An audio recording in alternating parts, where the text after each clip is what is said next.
And there's a guy in Japan, Mr. Emoto, I spent a long weekend with last year, talked to him about all this stuff, and saw him again recently. He's the man that developed this process of freezing water and then photographing the water crystals, which appear for a short time. And so by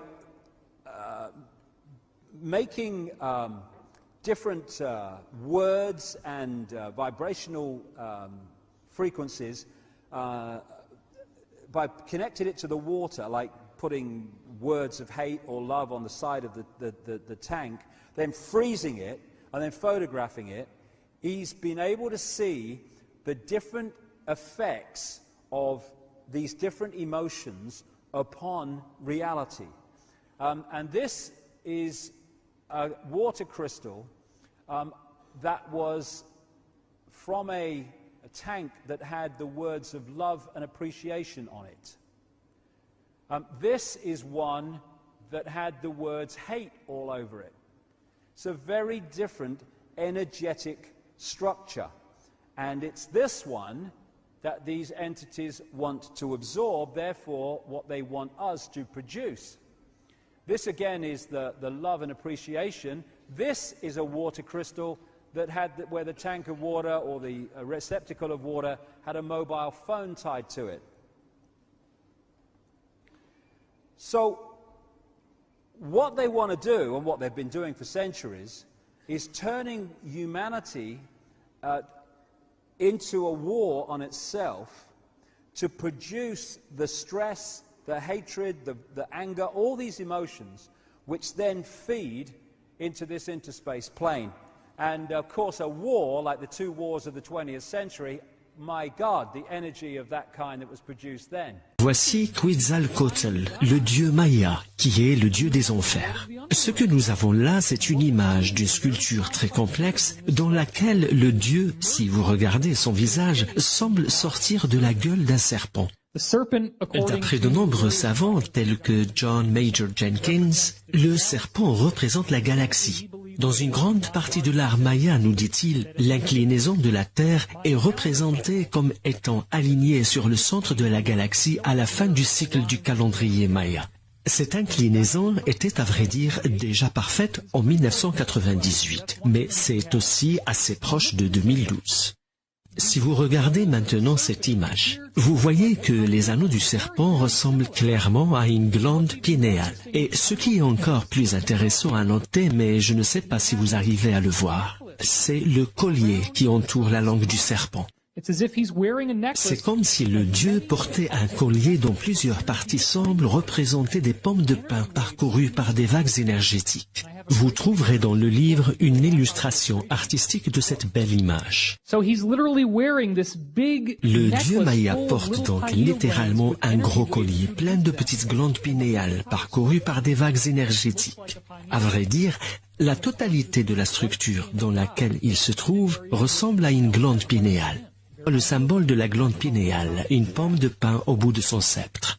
Nous allons partir maintenant dans une toute autre région. Nous avons déjà passé en revue la Babylonie, l'hindouisme, l'Égypte, la Mésoamérique, et voici maintenant l'Asie où nous allons nous intéresser au bouddhisme. On voit que les cheveux de Bouddha sont stylisés en forme de glande pinéale, comme on l'a vu avec le dieu Shiva. Et il a lui aussi, encore une fois, le bindi, le troisième œil. Si nous nous rendons maintenant en Irlande, une autre région géographiquement isolée, on trouve la pierre de Turo, qui est stylisée elle aussi en forme de glande pinéale, avec des flammes dansantes sculptées sur toute sa surface. De même qu'il existe de très nombreuses pièces de monnaie comportant des images de l'omphalos ou de la glande pinéale stylisées en forme de pierre. Il y a une grande variété de pièces, mais je vais me contenter de vous montrer quelques-unes. From Greece, and it actually has the Uraeus serpent surrounding the omphalos. Celle-ci nous vient de Grèce. On y voit un serpent Uræus qui entoure l'omphalos, c'est-à-dire la pierre qui sert à contacter les dieux. Dans la tradition romaine, il existe de nombreuses images de cette même pierre, sauf que dans cette tradition, la pierre d'omphalos est devenue le bétil. Et c'est amusant puisque le mot en anglais se prononce beetle, le scarabée. Il est intéressant de noter que le mot bétil semble dériver du mot Bethléem, le lieu de naissance de Jésus, symbole de la conscience du Christ. C'est donc une métaphore sur l'éveil du bétil dans l'esprit, sur l'éveil de la glande pinéale. C'est de cette façon que la conscience du Christ s'est éveillée. Et là, sur cette pièce de monnaie romaine, l'image de l'aigle symbolise le phénix, ou l'oiseau bénou, comme je vous l'ai montré tout à l'heure sur une sculpture égyptienne. Sauf que le bénou a été remplacé par un aigle qui pose au-dessus de la pierre bétil.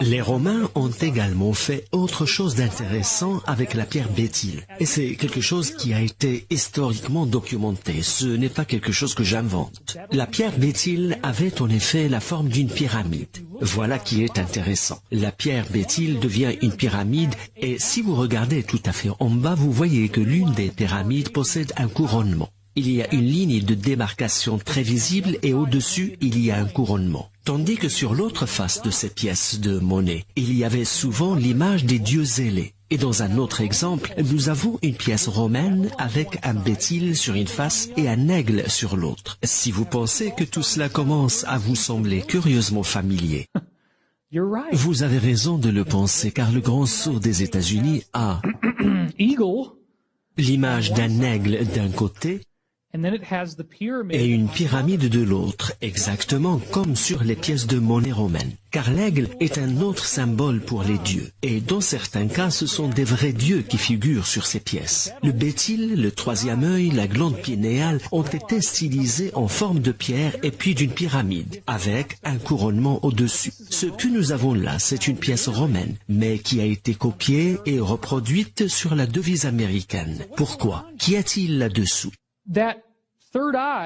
Ce troisième œil tout en haut de la pyramide pourrait bien être le troisième œil du cerveau, la glande pinéale quand elle s'ouvre. Y a-t-il un message caché sous ce symbole? Nous en parlerons tout à l'heure.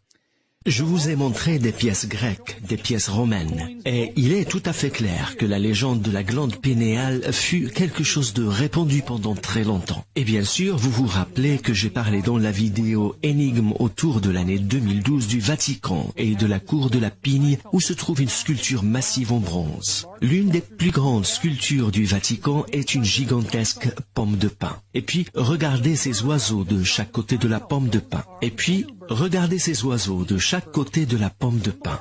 Ce sont des oiseaux bénous, les phénix égyptiens symbolisant la transmutation de l'âme, qui est possible une fois que vous avez éveillé votre glande pinéale. Et devant la pomme de pin, il y a un sarcophage ouvert, symbole d'un temps où la mort n'existera plus. Si vous regardez la pose devant la sculpture, vous voyez par comparaison à quel point cette sculpture est imposante. Et bien sûr, en bas de la sculpture, vous avez ces deux lions qui ressemblent aux sphinx égyptiens et qu'on voit allongés sur un piédestal avec des hiéroglyphes égyptiens. Faire figurer un tel monument au Vatican devrait normalement scandaliser plus d'un, mais personne ne semble y prêter attention. L'homme ne veut pas vers Dieu, c'est Dieu qui vient vers l'homme. L'homme est incapable de se sauver, c'est Dieu qui vient le chercher, mais avec une chose à faire. Secrets of the universe. It's all there. Life is fiery with its beauty. Its incredible detail. Tuning into it. They want to shatter your mind. Control! Defeat the globalists who want to shatter your mind. Your doorways to perception. I want to see you truly live. I want to see you truly be who you are. I don't want my progeny who's coming, my unborn grandchildren and great-grandchildren, to live in this nightmare system these control freaks have created, where these wicked globalists are so threatened by human potential, they poison the water, the vaccines, the food, to turn us into a bunch of slugs, a bunch of lobotomize sloths so they can control us. It is a crime. It is the most jealous, envious, greedy, hateful, sickening thing the New World Order does, and that's why I am so pleased to be committed in the fight against them. That's why I don't care about my own life, except I want to continue to live to fight them. That's why I don't have fear. I only have fear of myself and my flesh and not being up to the challenge. And I ask you to look in the mirror and ask yourselves, what are you doing in this time of great challenge? What are you doing to unlock minds? Once you unlock a mind, once you unlock somebody, then they can unlock their soul. We can't unlock a soul. Only God can do that. But we can unlock minds. And once the mind is unlocked, once the intellect is turned on, then comes the discernment. Then comes the awakening of the soul. Then comes true enlightenment and empowerment. So the globalists seek to make you a bunch of jealous, stunted, weak, backstabbing, gibbering demons. All of us have the lower elements and the higher. We must strive for the higher. Stay with us. I want to see you truly live. I want to see you truly be who you are. Ah!